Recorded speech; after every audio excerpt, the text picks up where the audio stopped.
കഴിഞ്ഞ തവണ സൂര്യകാന്തി ചെടികൾ ഉണ്ടാക്കാൻ നോക്കിയപ്പോൾ ഒറ്റ വിത്ത് മുളച്ചില്ല. അതായത് ചെടിച്ചട്ടിയിൽ നട്ടത്. പിന്നീട് ഞാൻ ഒരെണ്ണം നനഞ്ഞ ടിഷ്യൂ പേപ്പറിൽ വെച്ച് മുളപ്പിച്ചെടുത്തിട്ട് പിന്നെ ചെടിച്ചട്ടിയിൽ വളർത്തി. അത് പിന്നെ നല്ലോണം വളർന്ന് കുറച്ച് പൂക്കളൊക്കെ ഉണ്ടായി. അത് കുറച്ച് കൊല്ലം മുമ്പായിരുന്നു. ഇത്തവണ ഞാനൊരു 23 ഇഞ്ച് ചെടിച്ചട്ടി വലുതാണ് ഉപയോഗിക്കുന്നത്. അതിൽ പോട്ടിംഗ് മിക്സ്ചർ നിറച്ചിട്ടുണ്ട്. പോട്ടിംഗ് മിക്സ്ചറിലുള്ളത് ചകിരിച്ചോറും പിന്നെ മണ്ണും ഒരു പക്ഷേ ചാണകപ്പൊടി ഉണ്ടാവും, അതെനിക്കറിയില്ല.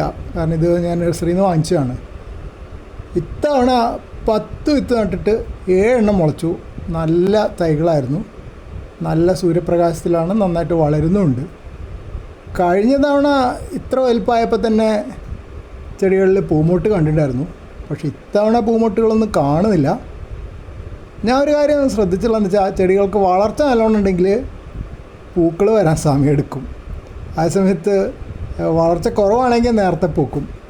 ഒരു പക്ഷേ നല്ലോണം ന്യൂട്രീഷൻ പോഷകങ്ങളുള്ളപ്പോൾ വെജിറ്റേറ്റീവ് ഗ്രോത്ത്, അതായത് വളരാനാണ് കൂടുതൽ ശ്രമിക്കുന്നുണ്ടാവുക. റിപ്രൊഡക്റ്റീവ് ഗ്രോത്ത് അഥവാ പൂക്കളിടാൻ താല്പര്യപ്പെടുന്നുണ്ടാവില്ല ചെടിക്ക്. അങ്ങനെയായിരിക്കും അതിൻ്റെ പ്രകൃതി, എനിക്കറിയില്ല. എന്തായാലും ഈ ചെടികൾ അധികം താമസിയാതെ തന്നെ പൂക്കും എന്ന് ഞാൻ വിചാരിക്കട്ടെ. ധാരാളം സൂര്യകാന്തി പൂക്കൾ അവിടെ കാണുകയാണെങ്കിൽ നല്ല രസമുണ്ടാവും കാണാൻ.